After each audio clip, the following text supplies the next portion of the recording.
Welcome to the Loud and Local Cleveland podcast. Here to bring you the raw, unfiltered pulse of Cleveland's music scene. The one and only outlaw Jeff James and the sensational country vixen Lisa Summers. Welcome to Loud and Local Degenerates. We're coming at you from BVS Film Studios in my hometown. Right. Yes. Got it right. I was going to say, oh, BVS. Just to throw everybody off. But yeah, in my hometown of North Olmsted, broadcasted on Keezy Productions. Yep, round 3. Yeah. Everyone thought it was over with us, right? They thought. Yeah, well, we always have something up our sleeve. Yes. Not everybody knew what we had planned, so. We always got plans. Right. Well, we're back with something new. We took Loud and Local to the next level. I keep saying the next level because we keep going up levels, I know, right? So we're doing a 1-hour pre-recorded show, which is very cool. Yeah, I like the pre-recorded. Yeah. Changing the podcast to bring you killer music, interviews, concert updates, local and regional music news. The 440 with Lisa. Yay. We're now doing trivia tunes. We're doing game giveaways. With the great koozies. That's right. You could win yourself a koozie if you can name that song. We'll show it on the screen so where you can email us. First person to email us gets one. You'll see our teaser trailers between the shows. We have lots of great things in the works. And I'm Jeff James, along with my host, the country vixen, Lisa Summers. Yay.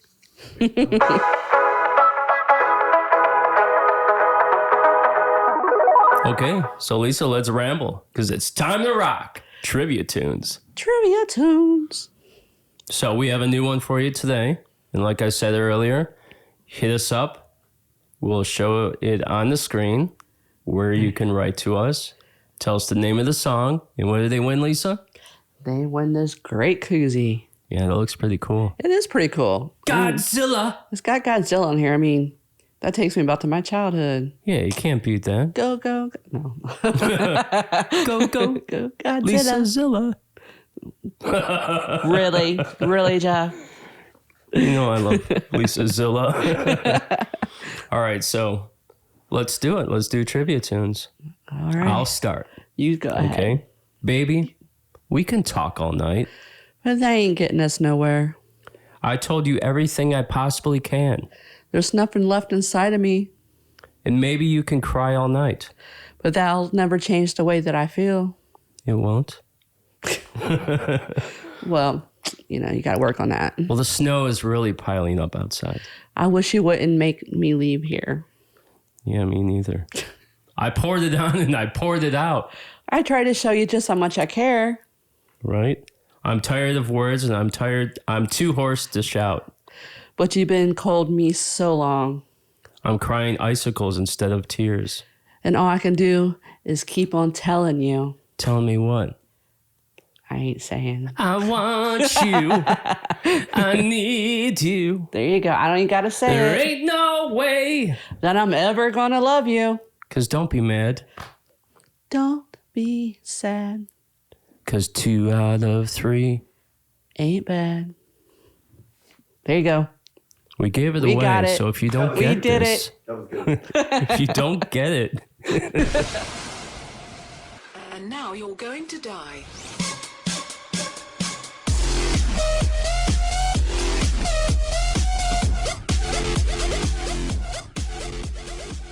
well, we have Mark S. Berry with us. Yeah. 36 platinum gold albums.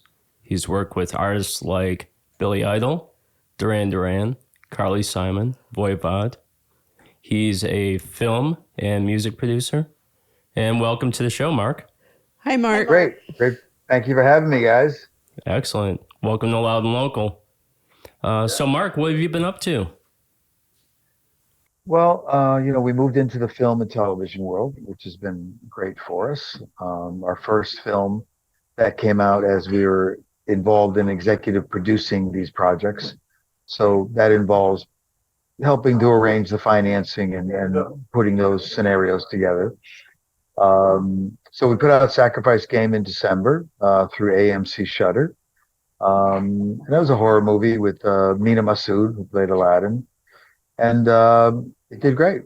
Fantastic. So yeah, we came in as one of the top 3 horror films of 2023, according to Hollywood Reporter magazine. So Oh, we're very cool. That's excited great. about that. And then next Friday we have Bloodline Killer, another horror film, and that's with Academy Award winner Bruce Dern and Tyrese Gibson from The Fast and the Furious. And that's taken up a bit of our time getting that up to launch, going to theaters, then to streaming, of course.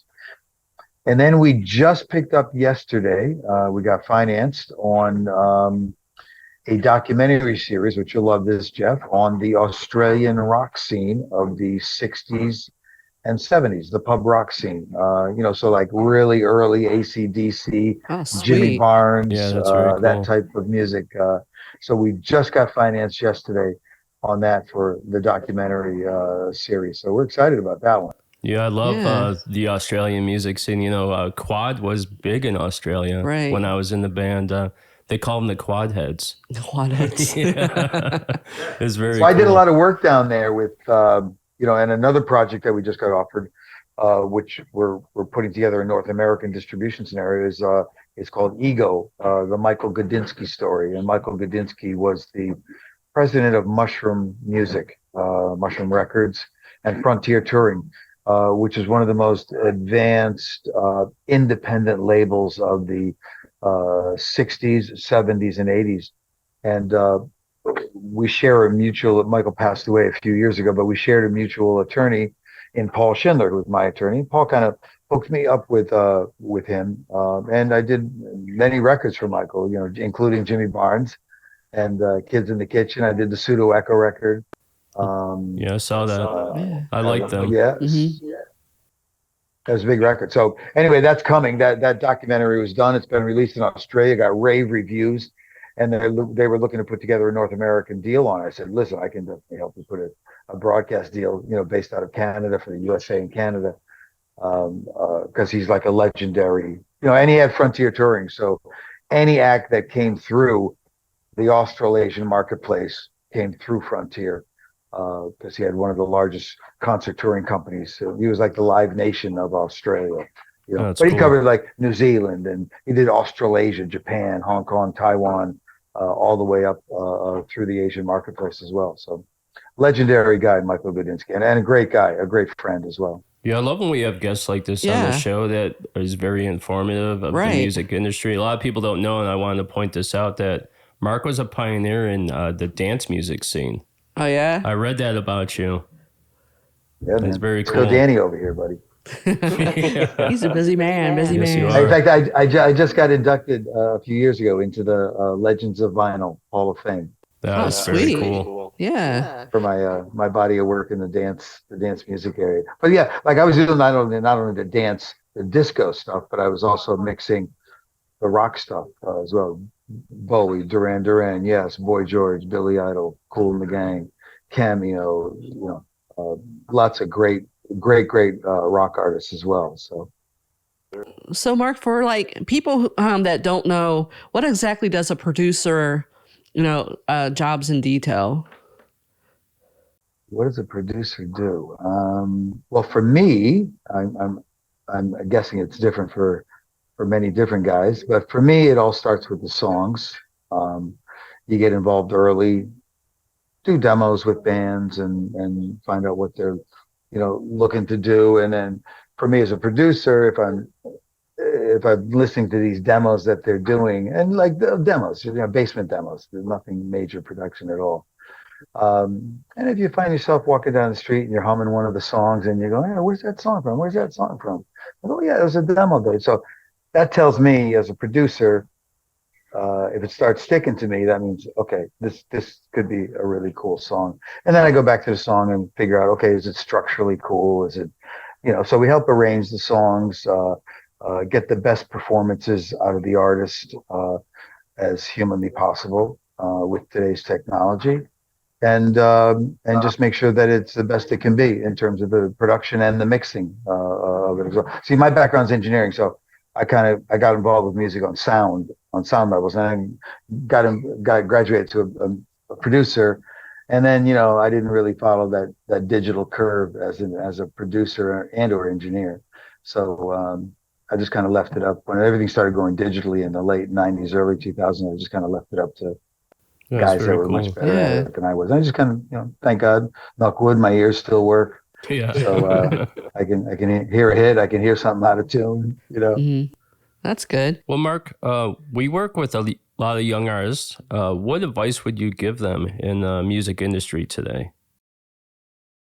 Well, as you probably know, it's a singles business. It's not an album business. So um, I would focus on writing the best 2 to 3 to 4 singles that you can possibly muster up amongst yourselves and or yourself, and then get them out every 8 weeks. Drop a new single, and there's a twofold approach to that. One is that on Spotify, it's not 5 songs on Spotify. The first one has 1 million streams, and then all of the other ones are under 1,000. Right. So when you're dropping them individually, they're being placed into Spotify, in rows. So you release the first one, get 1 million streams. Release the second one, 500,000 streams. Release the third one, get 750,000 streams. So that's how we're releasing music these days. Okay, cool. So can you share a project that you're particularly proud of and why? Yeah, I mean, as AMG or as a producer. However you want to answer it, both. Okay, so going back to the production days, I started with Sir George Martin, who produced all the Beatle records. So for me, it was working with all these great Paul McCartney, Wings, Carly Simon, Electric Light Orchestra, Alan Clark from the Hollies, hanging out with Sir George Martin. Like, all you got to do is just learn it. When I first started, it was just emptying ashtrays and sweeping the studio floor, rolling up my cables, putting the mics away after the sessions. But you're working with major artists. So.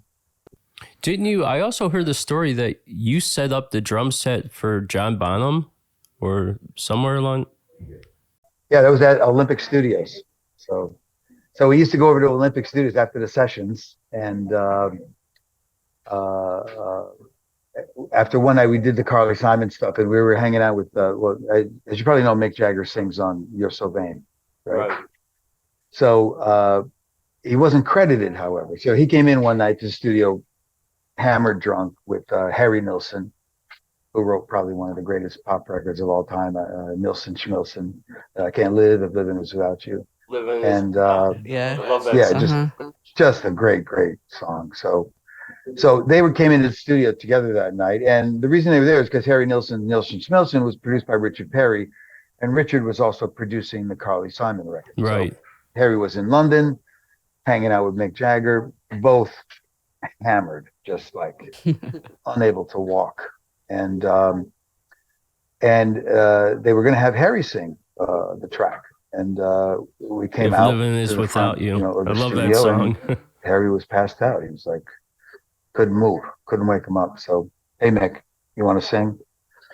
So Mick comes in, sings it, sounds phenomenal, and after the session, we all pile into a cab because Mick was mixing the Stones were at Olympic Studios mixing the live '72 tour tapes with Andy Johns, who was an idol engineer of mine, just first coming up, And this is like 1972, right? It was a long time ago. And so we're hanging out in there, and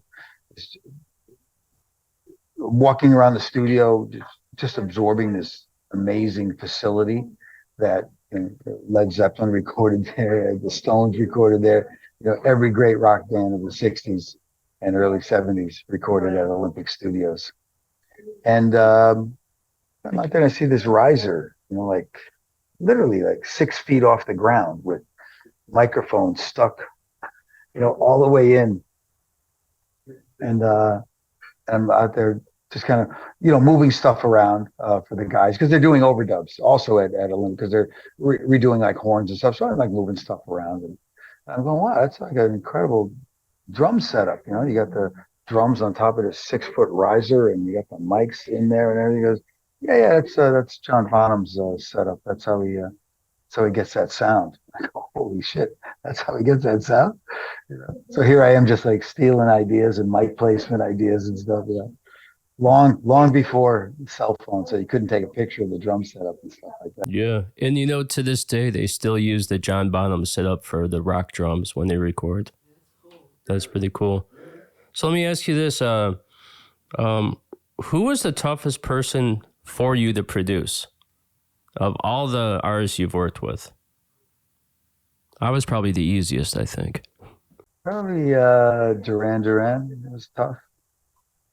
They're a tough crew to get all together and work together, and you know, this one's running off of that fashion model and this one's running off of that fashion model, and you know, it was What's wrong with that? you know, I remember I was working with Voivod. I was mixing the Voivod record in Los Angeles at the record plant, and I was in one room with Voivod mixing, and we had Steve Perry from Journey working in another room. We had Seal in another room, and we had Prince in one of the other rooms. So they had this big area, this common area where you could go and play pool and, you know, ping pong and have a coffee and, you know, microwave a sandwich and stuff like that.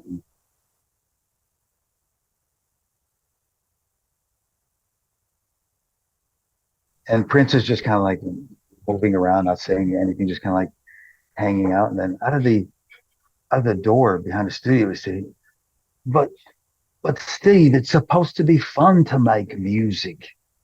And and apparently Steve Perry, who's like notoriously, you know, infamous for being difficult to work with, was just torturing his producer in the other room. You know, and we're all trying to play pool and we're laughing and just, you know, having a good time, and you know, just saying, God, thank God my sessions aren't going like that, you know? I love this rumor mill stuff. This is Right. really fantastic. So what was it like to... Knockwood, I've never had a session like that. Like, so off the rails that, you know, it's like, you know, you can't work together. You know, it's not fun anymore to make music, right? Right. So what was it like to work with Paul McCartney? Those were great sessions. Those were phenomenal sessions because it was my first foray into the studio. Like, I had never been in a studio of that professional environment.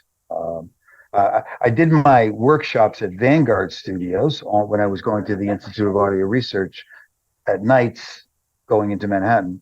And I ultimately wound up working at Vanguard Studios for 12 years after when I came back from England. So, it's just, he's a great guy, very personable, knows exactly what he wants to hear. I mean, you know, Live and Let Die was like, it was like live off the floor, right? The only overdubs were the vocals and the solos. So you had the drum with a 68-piece orchestra, you know, just banging away. And that was, you know, some of the best. So I remember cleaning up the studio. I was out there just sweeping and cleaning, rolling up the mic cables, putting the mics away and everything. And then Paul walks out in this big cavernous studio, enough to hold a 60+ piece orchestra. And he sits down at the piano, he just starts playing, you know, starts playing and saying, hey, Mark, you know, where are you from? From New York, Brooklyn. Oh, you're from Brooklyn? Oh, wow, yeah. Yeah, we used to go to New York all the time. We love New York, you know. And we had like an hour and a half conversation. And here I am sweeping the floor, talking to Paul McCartney. That's sweet. what could be better? Right, Yeah, that's right. really cool. Well, Mark, I love the fact that you worked your way up from sweeping the floors to engineering and then going on to produce all these great artists. I find great inspiration in you. And I want to thank you very much for coming on Loud and Local today. Absolutely, my pleasure. Always good to see you guys. Spreading the word. And where can we find AMG Corp? The AMGcorp.com, TheAMGcorp.com. And we have a new website that just is, I believe it's launching today. So we got that. We're also in that new website design, we put our film stuff in it as well, which on all the film stuff, we get involved on all the music levels as well. So we generally music supervise the films that we're involved with on an executive producer capacity. Because that gives me an opportunity to exploit further, our clients' music and getting it into movies and TV shows, and just creating value, which is, that's just one source of revenue, putting something in a movie or a TV show, that you really need to concern yourselves with these days if you're a band, because you can put one song in a movie and make $50,000. 10% of a movie's budget's music, so they're going to spend the money if that song works for that director, for that scene, against that visual format, that audio, they'll pay you for the song. So that's one avenue stream that we like to take advantage of. All right, fantastic. Well, thank you so much for joining Loud and Local, and you have Absolutely. a fantastic day to you. Bye, Mark. My pleasure. Take care, guys. Bye-bye.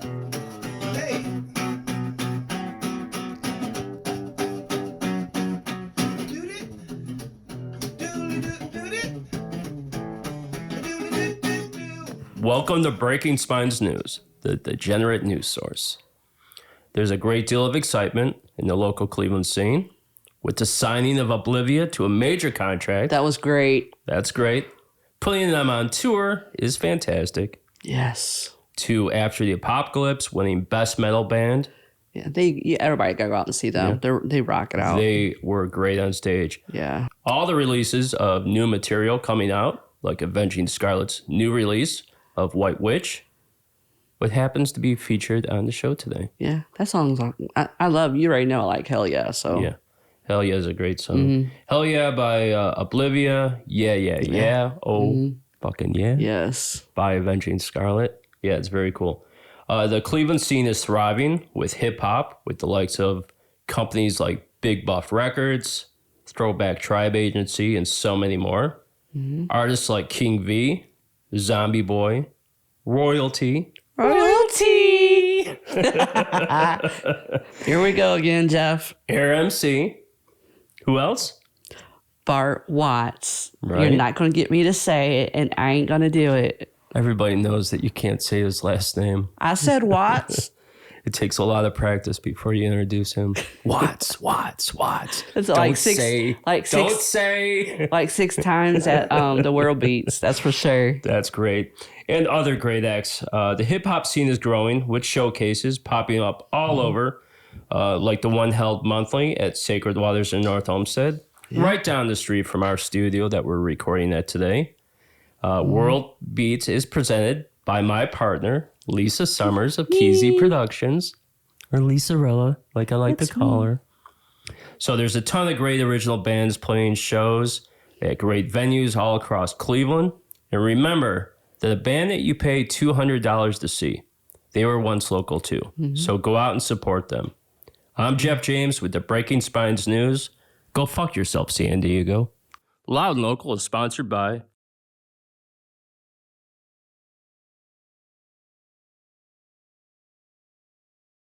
So, Jeff, our pick of the week was, well, who?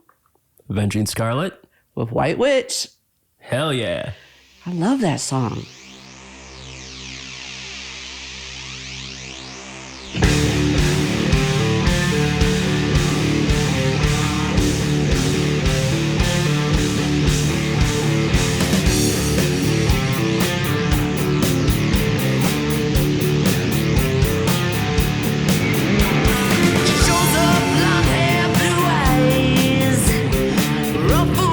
Beautiful disguise.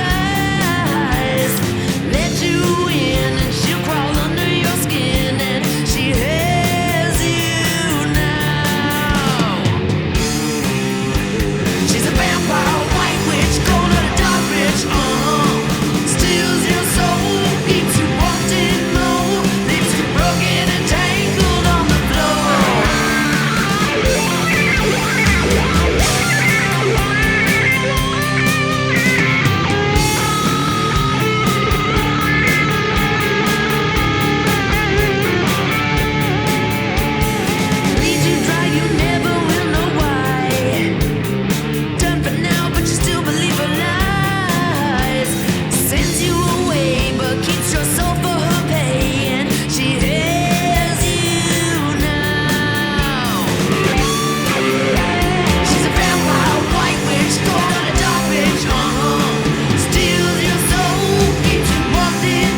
you know I'm from the land.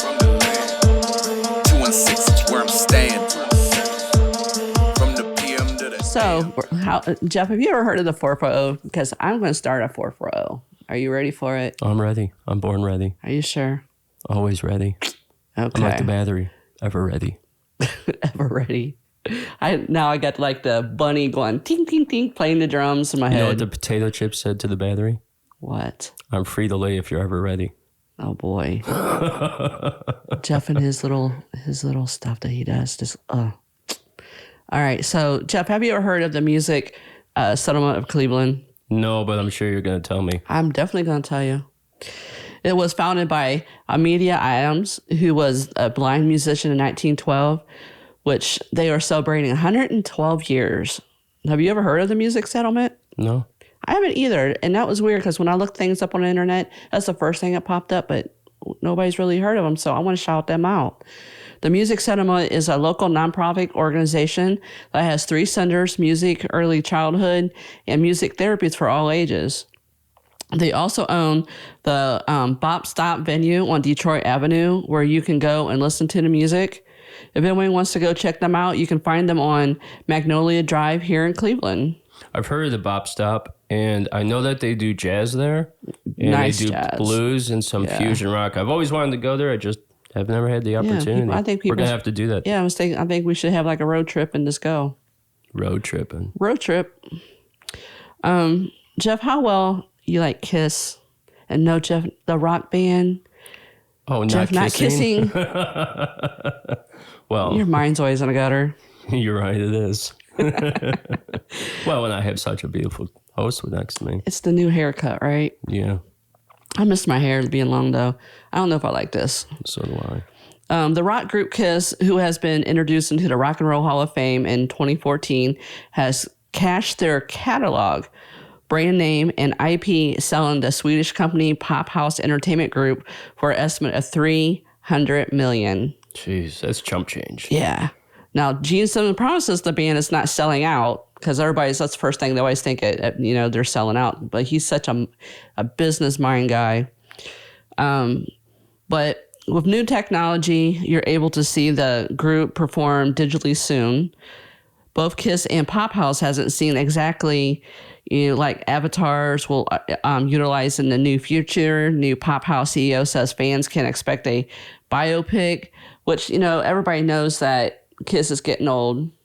They ain't going to be able to keep performing like they are. So why not have an avatar? I mean, I think Gene Simmons is like awesome mind, business mind person. Yeah, they're like grandpas and great grandpas. Yeah, like I think out there rocking. I think it'd be pretty cool though to have avatars up there singing. Yeah, eventually, when technology gets to that point, they'll have like holograms and all kinds of stuff. Yeah. And you'll just go see a hologram show. You won't even see the original band, and it'll be perfect because the sound quality would probably be outrageous. Better than we ever heard before. Yeah.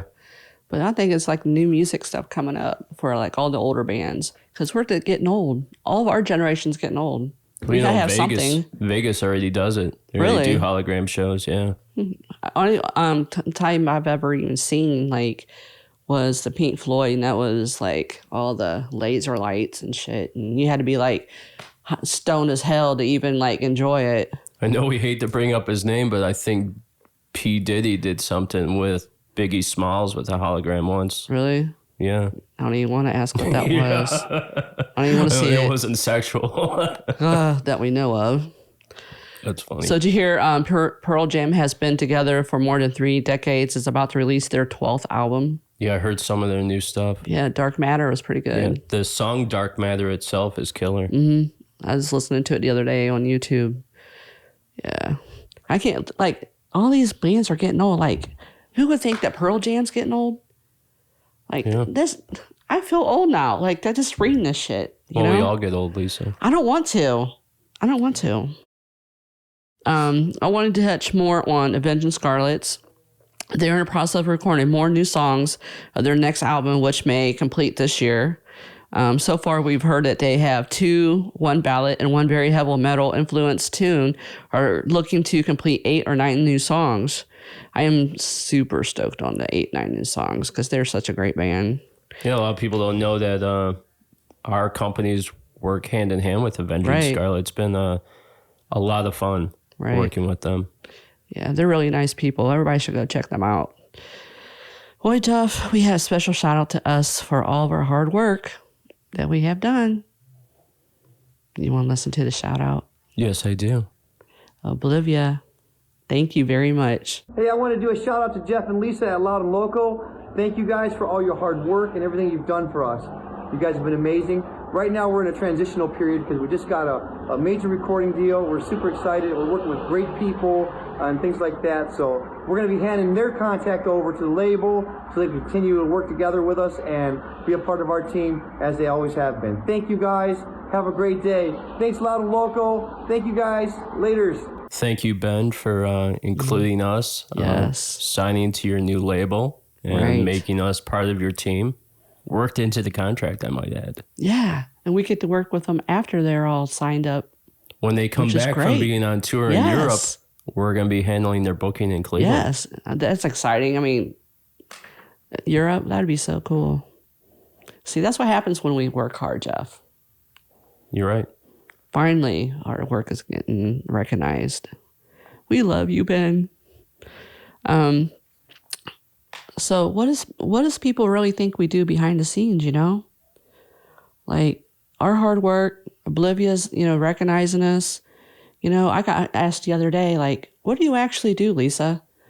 And I'm looking at him like, well, if you got like a couple hours, I can sit down and tell you what we all do. I mean, this stuff ain't easy. From the podcast to Right. working with booking of bands, Right. to working with venues, coming up with theme ideas, Right. everything that goes along with it. But although it's a lot of hard work and only like 15 minutes of real fame, Right. it's totally worth it, especially when we go to the shows, right? Yeah. Like this Friday, Yeah. with the Ghost birthday party Right. with Olympus Mons, Avenging Scarlet, Six Gun Sister. Yeah, that's going to be awesome. It's been a really good time, and I'm looking forward to all the shows this year. Right. We got a lot of coming up for the whole year. We're like booked until next year. Yeah, you're right. Yeah. So, And we're already starting to think about next year. right. That's crazy. But like everybody, like, I want to say, like, for the World Beats and things like that and all the other shows that we've been to, they need support. All those artists up there on that stage, people leave, they just go up there and they do what they need to do and they leave. I think you all should like really consider about staying and watching the other bands like they watch you. I mean, I have a lot of people that's been coming up and asking like, where'd that band go or where'd this band go? It's all about support. Like just like Oblivia, for instance, it only takes one time for somebody to see you up on stage and, all the support that they got, it finally paid off for them. Right, and we talked about this before, where it just takes a like, it takes a share, it takes just listening to 5 seconds of a podcast to give them a view. I mean, it's all about support. Right. And I think it just starts with going to shows, supporting the other bands after you've played, hang Right. out, have a drink at the venue, Right. help the venue a little bit. Or even putting, on their Facebook, their Instagrams, hitting like, getting them views, just something little, it only takes a little thumb hit. Yeah.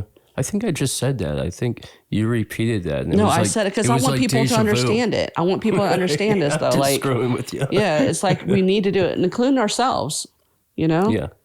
Like we promote a lot of stuff and sometimes like I just get busy and, I miss a whole days of Facebook and I have to go back through, but I do try to hit like. Don't worry about it. I'm making it up for you. Yeah. I spent Yeah. like 60 hours this week on Facebook. Right. That's funny. Yeah.